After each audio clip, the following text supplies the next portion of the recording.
بسم اللہ الرحمن الرحیم۔ السلام علیکم ورحمۃ اللہ وبرکاتہ۔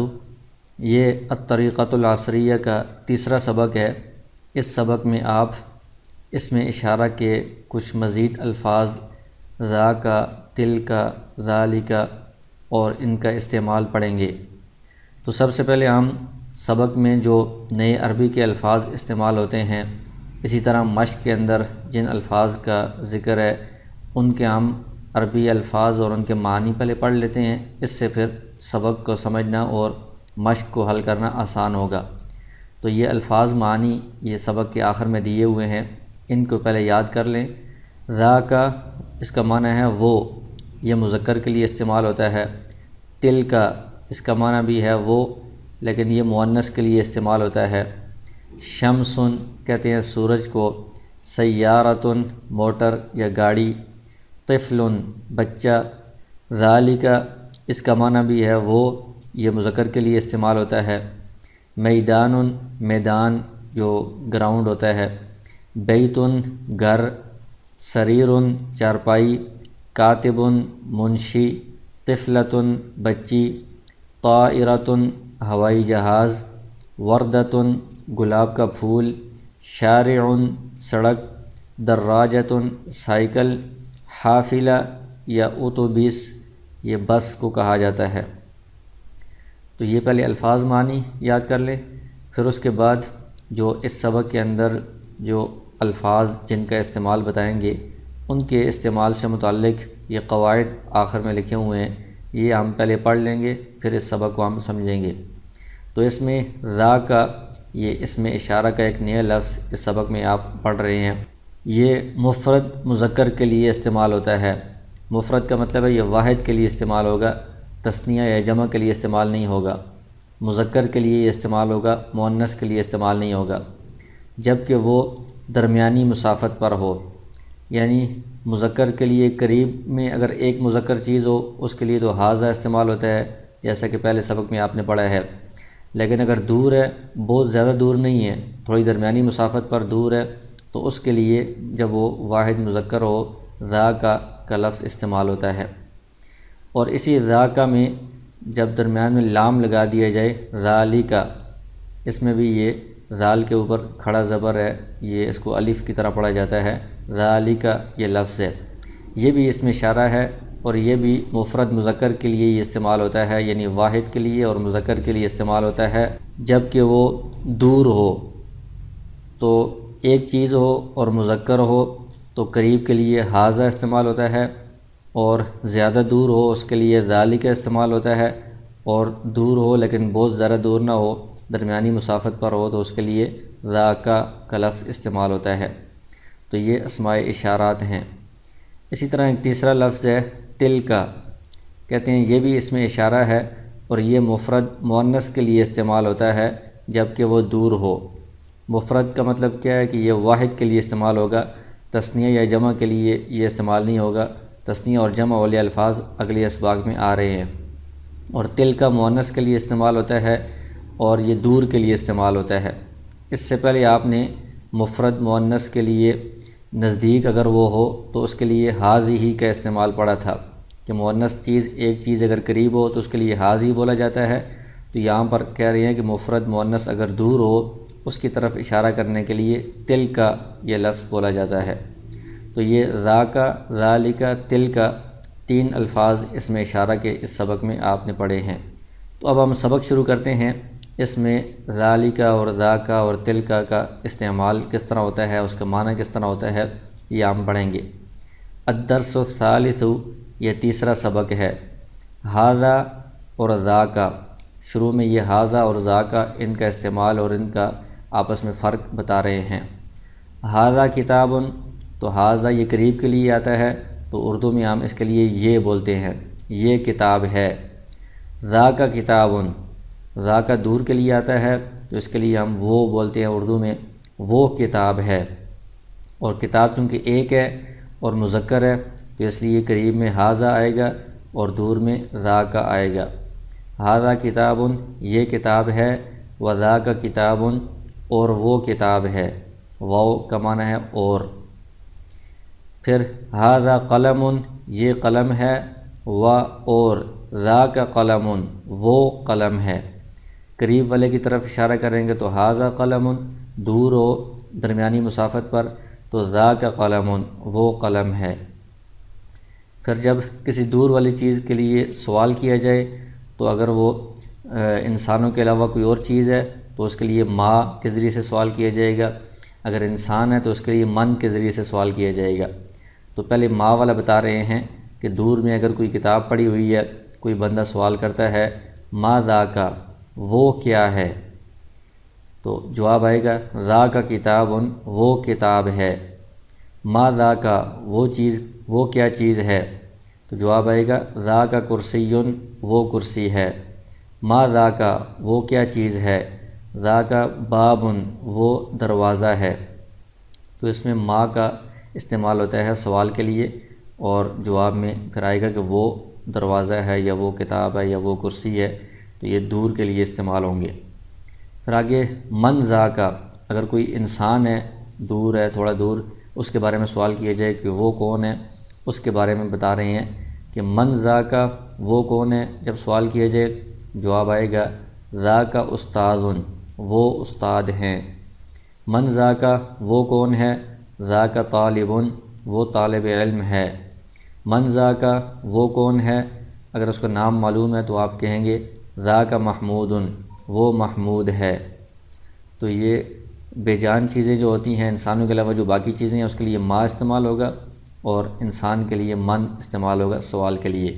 چونکہ یہ سب ایک چیزیں ہیں اور مذکر ہیں سب، تو اس کے لیے ذاک کا لفظ استعمال ہوتا ہے۔ ایک چیز ہو، مفرد ہو اور مذکر ہو اور دور ہو تھوڑی درمیانی مسافت پر، تو اس کے لیے ذاک کا لفظ اسم اشارہ کے طور پر استعمال ہوتا ہے۔ اس کے بعد آگے تل کا اسم اشارہ کا ایک نیا لفظ ہے، اور ھذہ، یہ آپ نے پہلے پڑھ لیا ہے۔ ان دونوں کا استعمال اور ان کا فرق بتا رہے ہیں۔ ھذہ یہ مؤنث کے لیے استعمال ہوتا ہے، ایک چیز کے لیے استعمال ہوتا ہے جب وہ قریب ہو، اس کا معنی ہوتا ہے یہ۔ اور تل کا یہ واحد مؤنث کے لیے استعمال ہوتا ہے جب وہ دور ہو، اس کے معنی میں وہ آئے گا۔ تو ھذہ ساعۃ، یہ گھڑی ہے، و اور تلک ساعۃ، وہ گھڑی ہے۔ تو قریب گھڑی ہے، ساعۃ یہ ایک ہے، اور اس کے آخر میں یہ گول تا آ رہی ہے، تو یہ مؤنث ہے، واحد مؤنث ہے، تو قریب ہے، اس کے لیے ھذہ اسم اشارہ استعمال ہوگا۔ اسی طرح ساعۃ یہ واحد ہے، ایک گھڑی ہے، اور آخر میں گول تا ہے، یہ مؤنث ہے لیکن یہ دور پڑی ہوئی ہے، اس کی طرف اشارہ کرتے ہوئے تل کا استعمال ہوگا۔ یہ گھڑی ہے اور وہ گھڑی ہے۔ اسی طرح ھذہ شجرۃ، یہ درخت ہے، و تلک شجرۃ، اور وہ درخت ہے۔ تو شجرۃ ایک درخت ہے اور اس کے آخر میں گول تا ہے، تو یہ واحد مؤنث ہے۔ قریب ہے اگر درخت تو ھذہ یہ بولیں گے، اور اگر درخت دور ہے تو تلک بولیں گے، وہ درخت ہے۔ اور پھر اس میں بھی سوال کیا جائے گا جب دور کوئی چیز ہو، ایک چیز ہو، مؤنث چیز ہو، تو انسانوں کے علاوہ باقی چیزوں میں ما لگائیں گے تلک کے ساتھ، اور انسانوں کے لیے من لگائیں گے۔ تو دور اگر گھڑی پڑی ہوئی ہے تو اس کے بارے میں سوال ہوگا ما تلک، وہ کیا چیز ہے، تو جواب ہوگا تلک ساعۃ، وہ گھڑی ہے۔ تو یہ واحد ہے اور مؤنث ہے، اس کے لیے تلک کا لفظ استعمال ہوتا ہے۔ سوال میں بھی تلک کے ذریعے سے سوال کریں گے اس کے بارے میں۔ اسی طرح ما تلک، وہ کیا چیز ہے، تلک شجرۃ، وہ درخت ہے۔ ما تلک، وہ کیا چیز ہے، تلک مروحۃ، وہ پنکھا ہے۔ تو یہ مروحۃ ایک پنکھا ہے، واحد ہے، اور آخر میں گول تا ہے، تو اس لیے یہ مؤنث ہوگا، اس کی طرف تلک کے ساتھ اشارہ کریں گے۔ پھر انسان ہے، اگر کوئی مؤنث انسان ہے اور دور ہے، اس کے لیے بھی تلک کا لفظ ہوگا، لیکن اس کے لیے سوال میں من استعمال کریں گے، ما استعمال نہیں کریں گے۔ من تلک، وہ کون ہے، جواب میں ہوگا تلک طالبۃ، وہ ایک طالبہ ہے۔ من تلک، وہ کون ہے، تلک امرأۃ، وہ ایک عورت ہے۔ تو یہ عورت یا طالبہ یہ ایک ایک ہیں، اور آخر میں گول تا ہے، تو یہ مؤنث ہیں، تو ان کی طرف تلک کے ذریعے سے اشارہ کیا جائے گا۔ من تلک، وہ کون ہے، تلک بنتن وہ لڑکی ہے۔ اور یہ جو اوپر را کا آپ نے پڑھا ہے یہ بھی دور کے لیے استعمال ہوتا ہے مذکر میں، لیکن بہت زیادہ دور نہ ہو، تھوڑی درمیانی مسافت پر ہو۔ اگر مذکر چیز بہت زیادہ دور ہو اس کے لیے درمیان میں لام بھی لگا دیتے ہیں، ذالک والدن وہ والد ہیں یا وہ باپ ہیں، وذالک ولدن اور وہ بیٹا ہے، تو اس میں زیادہ دور ہوئے ہیں وہ، اس لیے لام کے ساتھ ذالک اس میں استعمال ہوتا ہے۔ اور جو مؤنث ہے وہ چاہے درمیانی مسافت پر ہو یا زیادہ دور ہو اس صورت میں تلک ہی استعمال ہوگا۔ وتلک بنتن اور وہ لڑکی ہے۔ تو اس سبق میں آپ نے را کا، تلک اور ذالک یہ تین الفاظ جو اس میں اشارہ کے طور پر استعمال ہوتے ہیں، کچھ مذکر کے لیے کچھ مؤنث کے لیے، یہ آپ نے پڑھ لیے ہیں اور ان کا استعمال بھی پڑھ لیا ہے۔ اس کے بعد یہ سبق کی تمرین یعنی مشق ہے کہ اس میں آپ اردو جملوں کو عربی میں منتقل کریں گے، ان کی عربی بنائیں گے۔ تو یہ سوال ہے عربی میں ترجمہ کریں، تو اس میں پہلے مذکر الفاظ دیے ہوئے ہیں، ان کی طرف آپ نے مذکر والا اس میں اشارہ استعمال کر کے جملے بنانے ہیں۔ آگے مؤنث الفاظ ہیں، ان میں مؤنث والا اس میں اشارہ استعمال کر کے جملے بنانے ہیں۔ تو یہ مذکر والے پہلے ہم شروع کرتے ہیں۔ مسجد چونکہ مذکر ہے تو ایک ہے، تو واحد مذکر کے لیے یہ اس میں اشارہ کون سا استعمال ہوگا، اور چونکہ وہ اس میں آ رہا ہے تو اس کا مطلب ہے کہ مسجد دور ہے، تو دور کے لیے کون سا لفظ استعمال ہوگا۔ تو جملہ ہے وہ مسجد ہے، تو اس کی عربی ہوگی ذاک مسجدن، تو اس میں ذا کا واحد مذکر دور کے لیے استعمال ہوتا ہے اس میں اشارہ، تو ہم ذاک لگائیں گے ذاک مسجدن۔ وہ میدان ہے، ذاک میدان، یہ بھی مذکر ہے اور واحد ہے اور دور ہے تو ذاک لگائیں گے۔ وہ گھر ہے، ذاک بیتن، وہ چارپائی ہے، ذاک سریر، وہ سڑک ہے، ذاک شارع۔ آگے ہے وہ کون ہے، تو یہ سوال ہے، تو سوال میں کون کے ذریعے سے جو سوال ہوتا ہے یہ انسانوں کے بارے میں سوال ہوتا ہے، تو اس لیے اس میں من آئے گا۔ اور ہے ایک چیز کے بارے میں سوال کیا جا رہا ہے اور مذکر کے بارے میں سوال کیا جا رہا ہے، اور وہ کے ذریعے سے سوال کیا جا رہا ہے یعنی دور ہے، تو اس میں ہم ذاک لگائیں گے، من ذاک، من ذاک۔ وہ طالب علم ہے، تو یہ ایک ہے مذکر ہے اور دور ہے، ذاک طالب۔ وہ منشی ہے، تو اس کا آپ نے پڑھ لیا الفاظ معنی میں، کاتب کہتے ہیں عربی میں، ذاک کاتب۔ وہ مؤذن ہے، ذاک مؤذن۔ وہ سعید ہے، ذاک سعید۔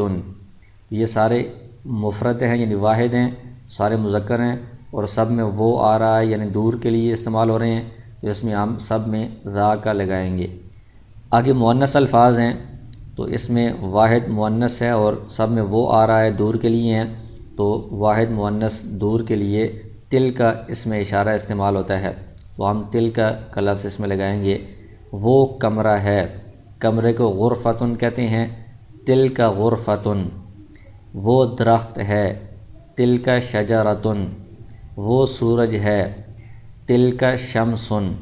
یہ جو شمس ہے اس میں آخر میں گول تا نہیں ہے، مؤنث کی علامت نہیں ہے، لیکن پھر بھی یہ مؤنث ہوتا ہے، تو اس کو کہتے ہیں مؤنث سماعی، کہ یہ عربوں سے ہم نے سنا ہے کہ شمس سورج کو وہ مؤنث استعمال کرتے ہیں، تو اس لیے ان سے سن کر اس کو مؤنث سمجھا جاتا ہے، اس میں مؤنث کی تانیث کی کوئی ظاہری علامت نہیں ہے۔ آگے ہے وہ سائیکل ہے، تو سائیکل کا آپ نے لفظ پڑھا ہے دراجتن، تلک دراجتن۔ وہ موٹر ہے، تلک سیارتن۔ وہ ہوائی جہاز ہے، تو یہ ہوائی جہاز کا آپ نے پچھلے سبق میں پڑھا ہے طائرتن۔ وہ ہوائی جہاز ہے، تلک طائرتن۔ وہ عورت ہے، تلک امرأتن۔ وہ بچی ہے، تلک طفلتن۔ وہ ماں ہے، تلک امن یا تلک والدتن۔ وہ فاطمہ ہے، تلک فاطمۃ۔ تو فاطمہ میں ہم تنوین نہیں لگائیں گے، جیسا کہ پچھلے سبق میں آپ کو بتایا تھا کہ یہ غیر منصرف ہے، اس میں تنوین نہیں آتی، ایک پیش آئے گی فاطمۃ۔ ان سب جملوں میں ایک چیز ہے اور مؤنث چیز ہے، اور دور ہے تو اس کے لیے تلک کا لفظ استعمال ہو رہا ہے۔ تو اس سبق میں سب سے پہلے آپ یہ نئے الفاظ اور معنی یاد کر لیں، اور پھر یہ جو نئے الفاظ آئے ہیں ان سے متعلق قاعدہ کہ یہ کون سے الفاظ ہیں اور کس کے لیے استعمال ہوتے ہیں، یہ قواعد یاد کر لیں۔ اس کے بعد پھر آپ یہ سبق سمجھیں گے اور اس کو پڑھیں گے، اور آخر میں یہ مشق حل کریں گے۔ تو اس میں جو الفاظ ہیں اردو میں، ان کی آپ عربی جملے بنا کر اس کو اپنی کاپی میں لکھیں۔ تو یہ سبق مکمل ہو گیا ہے۔ اس میں آپ سب سے پہلے یہ الفاظ کے جو معنی ہیں ان کو آپ یاد کریں۔ اس کے بعد پھر یہ اس سبق میں جو نئے الفاظ آئے ہیں، یہ الفاظ کون سے ہیں، کس معنی میں استعمال ہوتے ہیں، اس بارے میں یہ جو قواعد ہیں یہ آپ یاد کریں، اور اس کے بعد پھر یہ پورا سبق آپ پڑھیں گے، اس کا معنی آپ سمجھیں گے، یاد کریں گے، اور آخر میں یہ تمرین ہے، مشق، اس کو آپ نے حل کرنا ہے۔ اس میں جو اردو میں جملے ہیں ان کو آپ عربی بنا کر اپنی کاپی میں لکھیں گے اور ان کو یاد کریں گے، اور یہ جملے آپ اپنی زبان میں بول چال میں استعمال کریں گے، اور دوسرا ساتھی ہو تو ایک دوسرے سے آپ پوچھیں گے سوال کی صورت میں، من ذا کا، من تل کا، اسی طرح ما ذا کا، ما تل کا، جواب میں آگے وہ الفاظ استعمال کریں آپ۔ مختلف چیزوں کے جو نام ہیں، چارپائی کو کیا کہتے ہیں، سائیکل کو کیا کہتے ہیں، موٹر کو کیا کہتے ہیں، پچھلے سبق میں بھی آپ نے بہت سارے الفاظ پڑھے ہیں، اس سبق میں بھی ان الفاظ کو بھی آپ اپنی بول چال میں استعمال کریں گے، تو اس طرح آپ کی عربی زبان اچھی ہوگی۔